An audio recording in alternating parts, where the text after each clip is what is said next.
India south Africa தொடர் முடிஞ்ச கையோடு அடுத்து இந்தியா நியூசிலாந்து தொடர் காத்திருக்கு. இப்போது இந்தியா சவுத் ஆஃப்ரிக்கா தொடரில் இந்தியா அதிரடி வெற்றி பெற்றாச்சுங்க. பார்த்துருப்பீங்க இந்தியா சவுத் ஆஃப்ரிக்கா போட்டியில். என்னங்க சொல்கிறது, T20லும் இந்தியா வெற்றி பெற்றாச்சு. அடுத்து ஓடியிலும் இந்தியா அபார வெற்றி அடைஞ்சாச்சு. அடுத்து டெஸ்ட்டில் தான் இந்தியா சொதப்பிட்டாங்க. இருந்தாலும் T20 மற்றும் ஓடிஐ போட்டியில் இந்தியா மிகப்பெரிய பதிலடி கொடுத்துட்டாங்க. இதை முடிஞ்ச கையோடு அடுத்து இந்தியா நியூசிலாந்து தொடர் காத்துட்ருக்கு. அதில் முதல் ஓடிஐ போட்டியில் சம்பவத்தை பண்ணியிருக்காரு சிவம் துபே. அடித்த அடி அந்த அடிங்க சரியான சம்பவத்தை பண்ணி நியூசிலாந்து அணியை ஓட விட்டார். எதுக்குடா இந்தியாவுக்கு அடி வாங்குறோம் அப்படிங்கிற அளவுக்கு அடி தாறுமாறாக செஞ்சுட்டாருங்க. இப்போது இந்தியா சவுத் ஆஃப்ரிக்காவும் பார்த்தீங்கன்னா இந்தியாவுக்கு தான் விளையாண்டாங்க. இந்தியா சொந்த மண்ணில் விளையாண்டாங்க. அதில் இந்தியா ஒயிட் பாலில் அபார வெற்றி அடைஞ்சாங்க. ரெட் பாலில் ஒரு மிகப்பெரிய ஒரு தோல்வி அடைஞ்சாங்க. இருந்தாலும் இந்தியா ஒயிட் பாலில் சம்பவத்தை பண்ணிவிட்டாங்க. அதேமாதிரி இப்போ நியூசிலாந்து அணியும் இந்தியாவுக்கு தான் ப்ளே பண்ண போகிறாங்க. இந்த நியூசிலாந்து அணி மிகப்பெரிய ஒரு அணின்னு சொல்லலாம். ஏன்னா நமக்கு ஞாபகம் இருக்கும் 2019 ஞாபகம் இருக்கும், அந்த டோனி ரன் அவுட்டு. அதிலிருந்து அந்த செமிஃபைனல்ஸ் எப்போ பிளாக் கேப்ஸை பார்த்தாலும் கண்டிப்பாக அடிக்கணும் தான் தோணும். அதேமாரியே பிளாக் கேப்ஸ் திருப்பி நம்ம இந்தியா அணிக்கு வராங்க.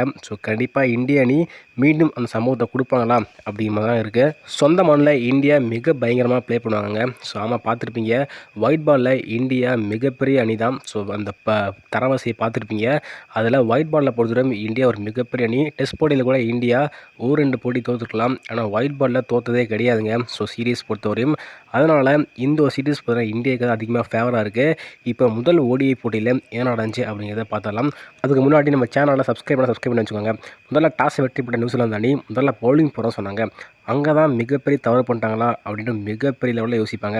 ஏன்னா ஏன்டா நம்ம பவுலிங் எடுத்தோம் அப்படிங்கிற அளவுக்கு நம்ம இந்தியா பேட்டிங் இருக்குங்களே சிவம் துபே யோசிக்க வச்சிட்டாரு. முதல்ல களமிறங்கிய ரோஹித் சர்மா மற்றும் நம்மளோட SSC ஜெய்ஸ்வால் தான் களமிறங்கிட்டார்.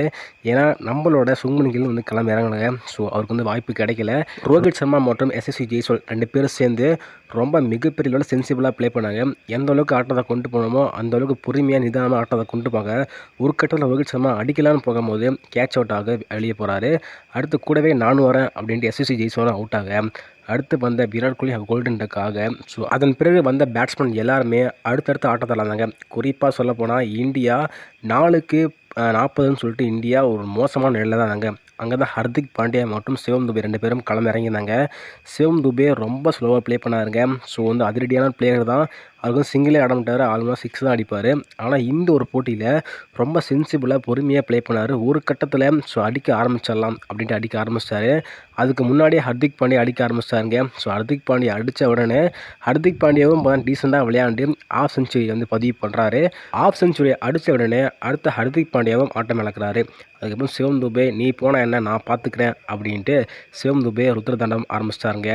அவரை அடித்த ஒவ்வொரு அடியும் இடிமா இருந்துச்சு. ஏன்டா நம்ம பவுலிங் சூஸ் பண்ணோம் அப்படிங்கிற மாதிரி யோசிக்க வச்சுட்டாருங்க. கிட்டத்தட்ட 84 பாலில் 200 அடிச்சிருக்காரு. கிட்டத்தட்ட 84 பாலில் இரட்டை சதம் அடிச்சிருக்காருங்க. மிகப்பெரிய வரலாறு பதிவு பண்ணியிருக்காரு சிவம் துபே அடிச்ச அடியில். நியூசிலாந்து அணி நம்ம ஏன்டா பவுலிங்கை எடுத்தோம் அப்படிங்கிற மாதிரி யோசிச்சிட்டாங்க. ஏன்னா போக போக பிச் கண்டிஷன் பார்த்தீங்கன்னா பேட்டிங் பிச்சாக மாற ஆரம்பிச்சிது. அதனால தான் நம்மளோட சிவம் துபே அவரும் அதிரடியாக ஆரம்பித்த உடனே அதிரடியாக விளையாண்டு 84 பாலில் 200 ரன் அடிக்கிறாரு. அங்கே அடித்த உடனே இந்தியாவோட ஸ்கோர் பார்த்தீங்கன்னா கிட்டத்தட்ட 50 ஓவர் முடியல 340 ரன் இந்தியா அடிக்கிறாங்க. ஏன்னா அவர் மட்டும்தாங்க அடித்தார். அவர் பெருசாக யாருமே ரன்கள் அடிக்க முடியல. பிறகு சேஸ் பண்ண வந்த நியூசிலாந்து அணி பெருசாக ரன்கள் அடிக்க முடியல. எப்படி பேட்டிங்கில் செம்மையாக இந்தியா ப்ளே பண்ணாங்களோ அதேமாரியே இந்தியா பவுலிங்கிலும் செம்ம ஃபயராக ப்ளே பண்ணாங்க. ஒரு ரன் கூட பார்த்தீங்கன்னா இந்தியா மிஸ்யூஸே பண்ணல. அதாவது 250 ரனுக்கே சுருக்கிட்டாங்கன்னு சொல்லலாம். இந்தியா அபார வெற்றி அடிச்சிட்டாங்க. ஏன்னா இந்த ஒரு போட்டி கண்டிப்பாக இந்தியா வெற்றி பெற்றும் தெரியும். ஆனால் இவ்வளோ எளிதாக இந்தியா வெற்றி பெறும் தெரியலங்க.